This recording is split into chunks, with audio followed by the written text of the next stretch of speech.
Hello बच्चों, चलिए प्रश्न को पढ़ते हैं और समझते हैं। विचार कीजिए, 13वीं शताब्दी के प्रारंभ में लियोनार्ड फिबोंसी ने एक प्रश्न किया कि उस स्थिति में कितने खरगोश हो जाएंगे जबकि आपने केवल 2 खरगोशों से प्रारंभ किया है। और यहाँ यह मान लिया जाए कि एक जोड़ा खरगोश हर महीने शिशुओं का एक जोड़ा पैदा करता है और खरगोश का प्रत्येक जोड़ा अपना पहला शिशु 2 महीने की आयु पर पैदा करता है। उसके बाद यदि प्रतिमाह खरगोशों के जोड़ों की संख्या शून्य और पहले महीने को छोड़कर पिछले 2 महीने में खरगोशों की संख्या के योग होता हो तो हमें इससे संबंधित सारणी भी दी गई है। ठीक 16 महीने बाद आपके पास खरगोशों के लगभग 1600 जोड़े प्राप्त हो जाते हैं। इस स्थिति में समस्या को का और गणितीय निदर्शन के विभिन्न चरणों को स्पष्ट कथन दीजिए। तो यहाँ पर हमें स्पष्ट कथन भी देना है।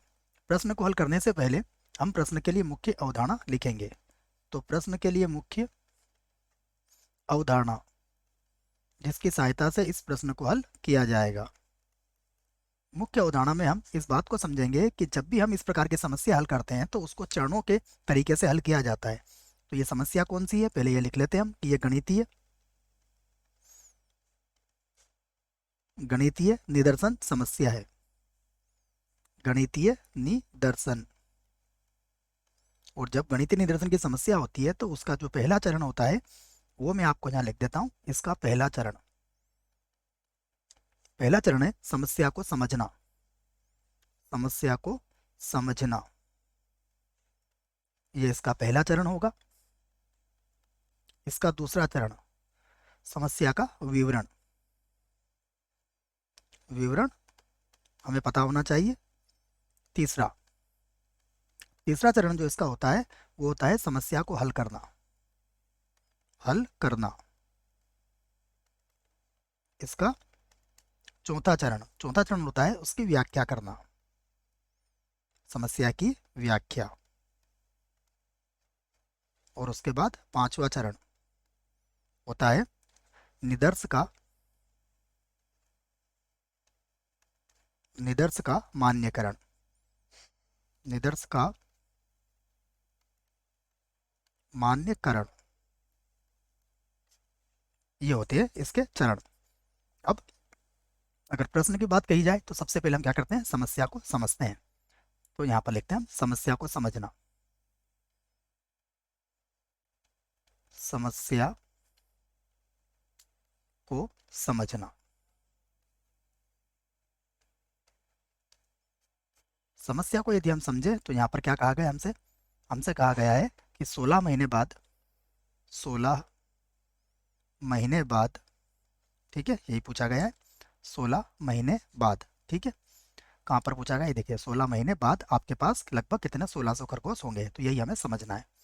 तो यहाँ से लिख लेते हैं हम 16 महीने बाद। 16 महीने महीने बाद खरगोशों की संख्या। खरगोशों, ठीक है बच्चों, यही पूछा गया है 16 महीने बाद खरगोशों की संख्या। खरगोशों की संख्या ज्ञात करना। ज्ञात करना, यह समस्या को समझना हो गया। अब हम समस्या के विवरण देते हैं। समस्या का विवरण। समस्या का विवरण। समस्या के विवरण में हमें यह समझना है कि प्रथम माह को छोड़कर यदि मान लीजिए हमारे पास ए खरगोश होते हैं, उसके बाद बी खरगोश होते हैं, तो उसके अगले माह कितने खरगोश हो जाएंगे, ए प्लस बी खरगोश हो जाएंगे। ये याद रखना है आपको। मान लीजिए अगर ए प्लस बी है और उसके बाद अगले माह फिर हमारे पास हो जाते हैं, तो इसी प्रकार यही क्रम आपका आगे बढ़ेगा। तो ये हमारा गणित का विवरण हो गया जैसा कि प्रश्न में कहा गया है। अब हम समस्या को हल करते हैं। तो समस्या का हल। समस्या का हल, ठीक है ना बच्चों। विवरण में एक बार और समझा देता हूँ आपको। देखो विवरण कहाँ से पता लगेगा कि पहले महीने को छोड़कर पिछले 2 महीने में खरगोशों का योग होता है। ठीक है ना, तो पिछले 2 महीने में खरगोशों का योग होता है। इसी बात को चाहो तो मैं ऐसा लिख देता हूँ, दो मतलब पिछले पहले महीने को छोड़कर जो हमारे पास अगले महीने में आएंगे वो खरगोशों का योग होगा। उसको मैंने इस प्रकार से भी यहाँ समझा दिया है आपको, ठीक है। अगर ए खरगोश है बी खरगोश है जोड़े के रूप में चल रहा है तो ए प्लस बी हो जाएंगे पहले महीने को छोड़कर, ठीक है ना। प्रथम प्रथम महीने महीने को छोड़कर ये सूत्र लगाएंगे हम, छोड़कर, ठीक है। आइए अब हम समस्या को हल करते हैं। समस्या को हल करने के लिए सबसे पहले हम लिखेंगे पहला महीना, पहला महीना, ठीक है ना, ये लिखा गया है महीना। तो पहले महीने में कितने खरगोश है, एक, ठीक है। उसके बाद दूसरा महीना, दूसरा महीना, ठीक है ना। तो दूसरे महीने की बात करेंगे तो देखिए अब इस बात को इस प्रकार से कहेंगे कि हमने जब आरंभ किया था इसको, दूसरे महीने में जब हमने आरंभ किया था तो आरंभ में कितने थे, यहाँ पे यूं कह सकते हो आप शून्य महीना, शून्य महीना हमने आरंभ किया था एक जोड़े से आरंभ किया था, इसलिए यहाँ पर हम शून्य महीने में भी एक संख्या तो आएगी आएगी, एक महीने में एक होगी। अब जब दूसरे महीने की बात करेंगे तो क्या होगा, दूसरे महीने की बात करेंगे तो ये क्या होगा, एक और एक जुड़ जाएगा और कितना हो जाएगा, दो हो जाएगा। इसी प्रकार अब तीसरा महीना, तीसरा महीना, जब तीसरा महीना हम यहाँ पर देखेंगे तो देखिए ये दो था और ये एक था तो दो प्लस एक जुड़ जाएगा, ये कितना हो जाएगा, तीन, ठीक है। इसी प्रकार अब लिख सकते हैं आप चौथा महीना, चौथा महीना, ठीक है बच्चों। इनको अंकों से लिख लेते हैं, इनको अंकों से व्यक्त कर देते हैं, ठीक है ना। इनको इस प्रकार लिख लेते हैं क्योंकि 17वीं शताब्दी की बात है, एक दो तीन चार, ठीक है। ये हो गया पहला महीना, दूसरा महीना, तीसरा, चौथा महीना। अब चौथे महीने में क्या होगा देखो, चौथे महीने में क्या हो जाएगा, ये हो जाएगा दो प्लस हो जाएगा तीन, तीन और दो कितना होता है, पाँच। अब यहाँ से लिख देंगे हम पांचवा महीना, पांचवा महीना। तो पांचवें महीने में क्या होगा देखिए, ये होगा तीन, ये होगा पाँच और ये कितना हो जाएगा, आठ। अब यहाँ से छठा महीना लिख लेंगे, छठवां महीना, ठीक है। छठवां महीना भी लिख सकते हैं, बस जोड़ना है आपको जैसा कि प्रश्न में कहा गया है। तो छठवां महीना क्या हो जाएगा देखिए, पिछले दो महीने तो पाँच और आठ जुड़ जाएगा, तो पाँच प्लस आठ बराबर कितना हो जाएगा, 13। उसके बाद सातवां महीना, सातवें महीने में क्या हो जाएगा, ये तो 13 है और इसके पहले कितना था, आठ, तो आठ प्लस 13 बराबर कितना हो जाएगा, 13 और आठ हो जाएगा 18, ठीक है ना बच्चों। देखो सारणी भी इससे संबंधित हमें दी गई है, इसको भी देख सकते हैं आप, ठीक है ना। आठ पाँच 13, 13 और आठ हमारा गलत हो रहा है क्या, देखना 13 और आठ, अच्छा हमने गलत कर दिया है इसको, 18 नहीं 21 होगा ये, ठीक है। 18, 18 नहीं बच्चों, 13 और आठ कितना होगा, 21। उसके बाद आठवां महीना, तो आठवां महीना क्या हो जाएगा देखिए, ये तो 13 था प्लस ये हो गया 21, इन दोनों को जोड़ लेंगे तो तीन और एक हो जाएगा चार और दो और एक हो जाएगा तीन, ठीक है। उसके बाद नौवां महीना, नौवां महीना क्या हो जाएगा, यह है 21 प्लस हो गया 34 और बराबर चार और एक हो जाएगा पाँच, तीन और दो भी कितना हो जाएगा, पाँच, है ना बच्चों। सारणी भी दी हुई है, आप वहाँ से भी इसको मिला सकते हो, ठीक है। ये नौवें महीने में इसका भी 55 आ रहा है, हमारा भी कितना आना चाहिए, 55 ही आना चाहिए। उसके बाद दसवां महीना, दसवां महीना, ये हो जाएगा 34, 34 प्लस 55, इसे जोड़ लेते तो पाँच और चार 9 और पाँच और तीन कितना है, 8, ठीक है। उसके बाद 11वां महीना, 11वां महीना, 55 और 55 में कितना जोड़ लेंगे हम, ये गुण 90 जोड़ लेंगे, ठीक है। तो 9 और 5 14 के 4, हासिल का 1, 8 और 5 13 और 1 14, ठीक है ना। 11वें महीने में 144, इसके भी देख लेते हैं, बिल्कुल सही चल रहा है हमारा भी। उसके बाद 12वां महीना लिख लेते हैं, तो यहाँ से लिख लेते हैं 12वां महीना, ठीक है, 12वां महीना। देखिए ये है 89 और प्लस 144। तो यहाँ पर 9 और 4 कितना हो जाएगा, 13। और उसके बाद 8 और 4 12 और 1 13, और 1 और 1 2 हो जाएगा 233। ठीक है, ये मिलाते रहें आप। 233 बिल्कुल सही है। उसके बाद 13वां महीना। 13वां महीना, 13वें महीने में क्या होगा, ये हो जाएगा 144 और प्लस 233। इसे जोड़ लेते हैं, 4 और 3 7 हो जाएगा, 4 और 3 7 हो जाएगा, 2 और 1 3 हो जाएगा। उसके बाद 14वां महीना,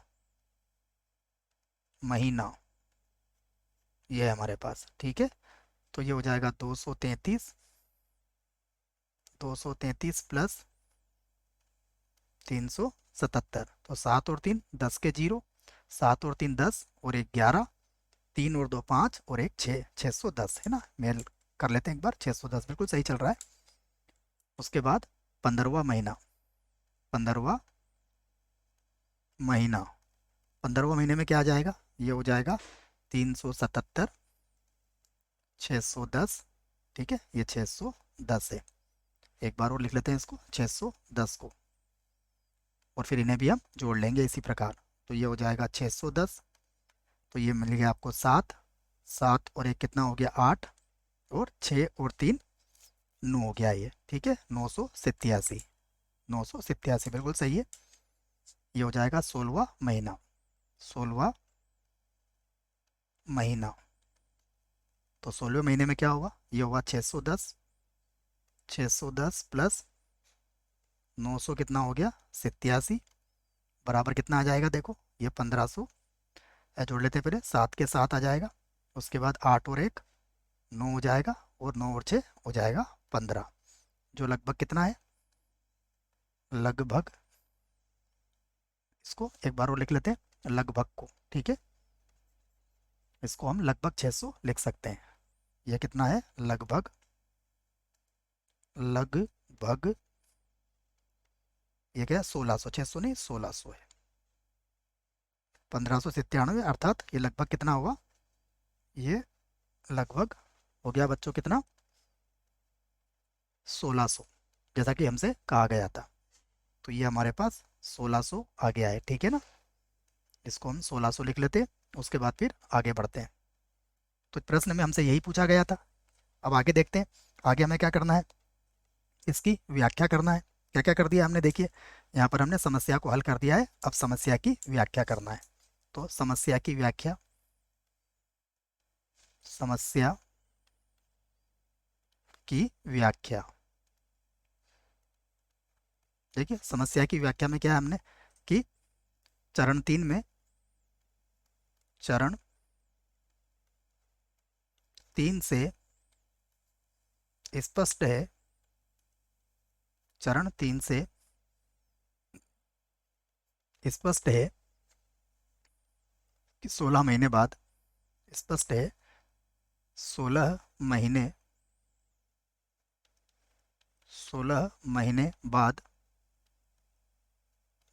लगभग, लगभग 1600 खरगोश, 1600 खरगोश, खरगोश के जोड़े होंगे, यही हमसे कहा गया था। लगभग 1600 खरगोश, खरगोश के जोड़े, खरगोश के जोड़े होंगे। ठीक है, ये हमने समस्या की व्याख्या कर दिया है। अब हम कर देते हैं समस्या का जो हमारा 5वां चरण था। अब हम लिख लेते हैं निर्दश, निदर्श, निदर्श का मान्यकरण, मान्यकरण। तो निदर्श का मान्यकरण क्या है, कि यहाँ पर हम कह सकते हैं, पहले व्याख्या शायद गलत लिखा हुआ है। ठीक है, इस व्याख्या को पहले ठीक करता हूँ बच्चों में, व्याख्या। ठीक है, ये व्याख्या हो गई है आपकी। अब हम चलते हैं निर्देश का मान्यकरण में। तो निर्देश का मान्यकरण क्या है, देखिए निर्देश का मान्यकरण यह है कि हमने जो तरीका अपनाया है ये हमारा बिल्कुल सही तरीका है, इस तरीके से समझ सकते हैं आप इसको। तो हम कहेंगे इस बात को निदर्श के मान्यकरण में कि चरण तीन में चरण तीन में हमने हमने सिद्ध किया है सिद्ध किया है किया है कि 16 महीने 16 महीने बाद लगभग 1600 खरगोश के 1600 खरगोश के जोड़े होंगे